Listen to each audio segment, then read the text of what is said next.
Hi, I'm Richard Cole. I'll be bringing you a conservative slant to the world of politics, events, and romance, maybe. They know me as Bad Richard because I'm with a group of friends and there's a good Richard.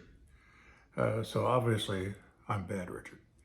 The good Richard will be around. He's my producer. And you may hear him laughing, correcting me, or adding information, or doing nothing. You may hear him doing nothing. This will be a no-holds-barred experience, maybe talking about the local bars, restaurants, but mostly about political stuff, national news.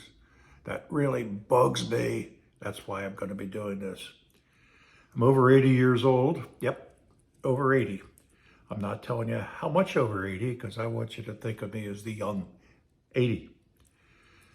I look forward to working with you and talking with you and getting to know you better. New subjects will be addressed each week, whatever's bothering me. And there seems to be a lot bothering me. And I keep talking to my friends about it. They talk to me about it. And that's not enough. So I'm going to do this. We'll see how it goes. The first one I already did. I got good comments on it. It was kind of sloppy. That was on Trump's legal problems in New York with that ridiculous lawsuit about he overvalued his properties. I won't get into that again. Now I'm going to discuss a very ticklish subject. Probably people would tell me to keep away from it, but it bugs me, so I'm talking about it. It's transgenders and the effect they're having on society.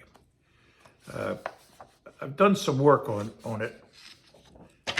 They found that they could trace somehow, I don't know how, transgenders back to 5,000 BC.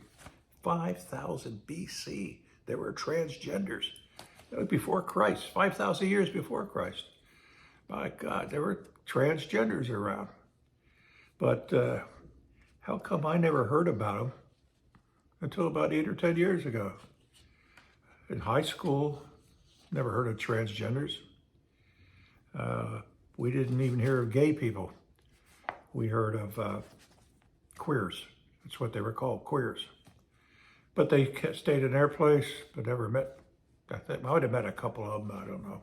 I probably didn't even know. But they were all right, didn't bother me. They lived their life. And through my life, then I found I was actually doing business with gay people. They stole our word gay from us. Used to be gay was having a good time. Now you can't use that anymore. It now means you're homosexual. All right. I don't know what was wrong with homosexual. That sounded really nice.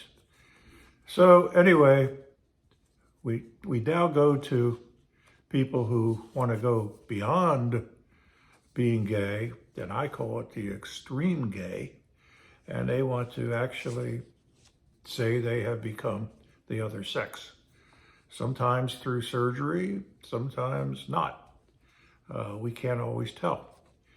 But some do a pretty good job. Some of these guys that dress up like women look prettier than many women I've met.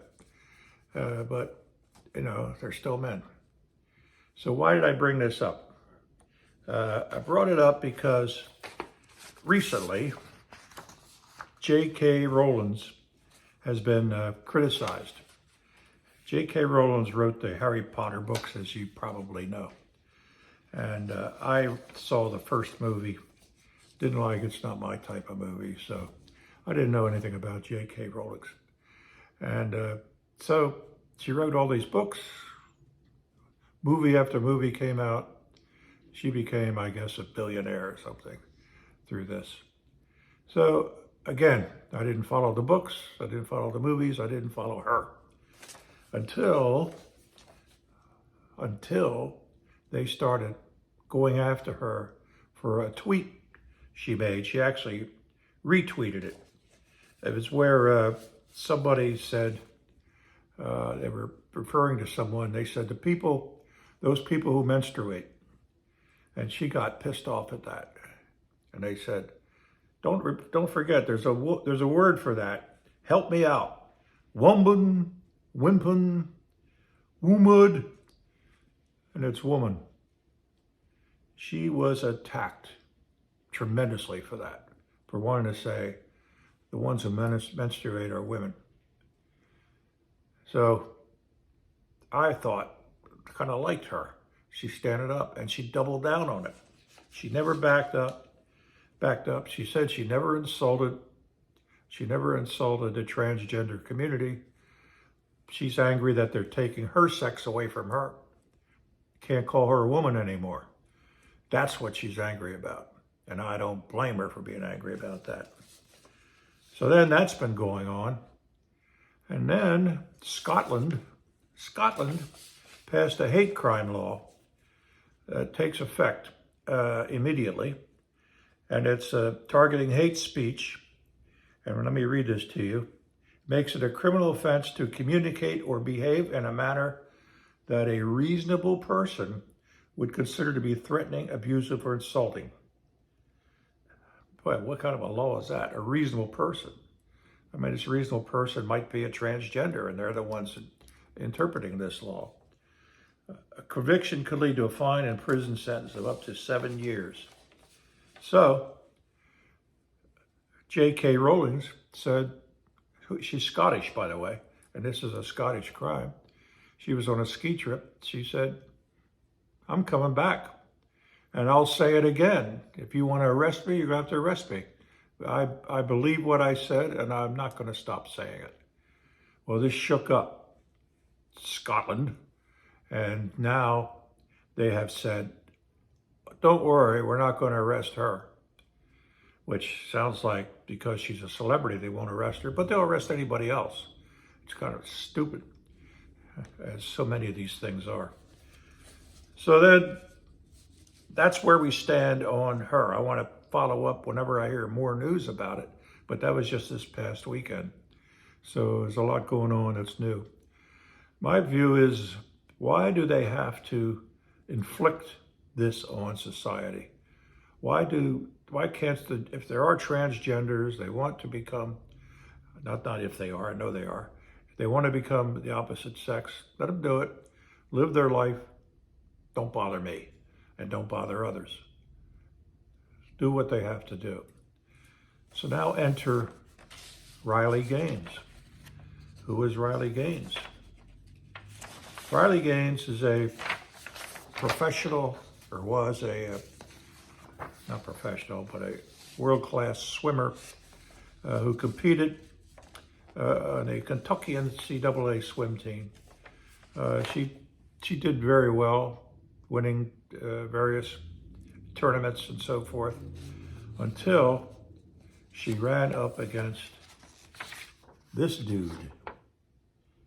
This dude is Leah Thomas, who a couple of years before competing with Riley Gaines, that's Riley Gaines beside him, by the way. A couple of years before competing against Riley Gaines, he was a man and losing in all his swim tournaments.